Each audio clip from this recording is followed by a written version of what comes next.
বঙ্গভবনে আজ অফিস করবেন ভারপ্রাপ্ত রাষ্ট্রপতি হাফিজউদ্দিন আহমদ। সেখানকার পরিস্থিতি জানাতে সরাসরি যোগ দিচ্ছেন সহকর্মী নিয়াজ মোর্শেদ। নিয়াজ, ভারপ্রাপ্ত রাষ্ট্রপতি বঙ্গভবনে এসেছেন কিনা এখন পর্যন্ত?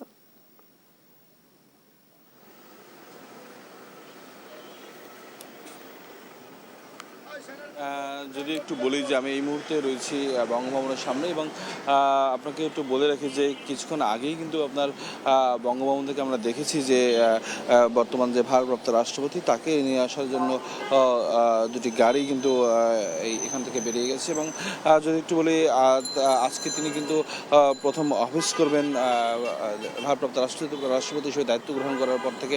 এবং সেটা কিন্তু উনি আমরা যতদূর জেনেছি তিনি ঠিক 11টা নাগাদ বঙ্গভবনে আসবেন এমনটি আমরা জেনেছি। এবং আজকে তিনি প্রথম অফিস করবেন এখানে, এবং সেই কারণে কিন্তু ইতিমধ্যে কিন্তু আপনার এখানকার যে নিরাপত্তা ব্যবস্থা সেটি কিন্তু জোরদার করা হয়েছে। এবং আমরা প্রশাসনের মাধ্যমেও জানতে পেরেছি যে আসলে বেশ এই এলাকাটা কিন্তু বেশ আপনার নিরাপত্তা বেষ্টনীতে ইতিমধ্যে তারা ঘিরে রেখেছেন। এবং আপনাকে যদি একটু দেখাই যে ক্যামেরার মাধ্যমে আপনার তাকে অভ্যর্থনা জানানোর জন্য কিন্তু বেশ প্রস্তুতি নেওয়া হয়েছে। এবং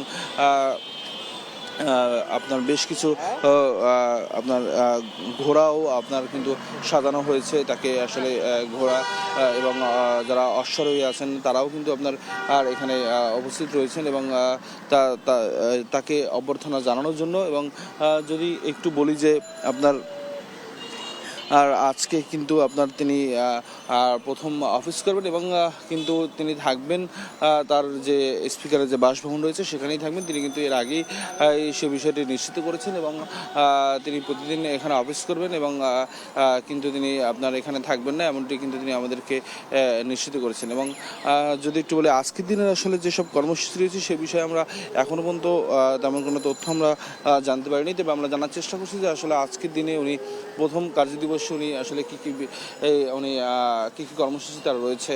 এবং যদিও আপনার তাকে অভ্যর্থনা জানানোর জন্য কিন্তু বেশ প্রস্তুতি নেওয়া হয়েছে এবং সেই সাথে আপনার নিরাপত্তা ব্যবস্থাও কিন্তু জোরদার করা হয়েছে।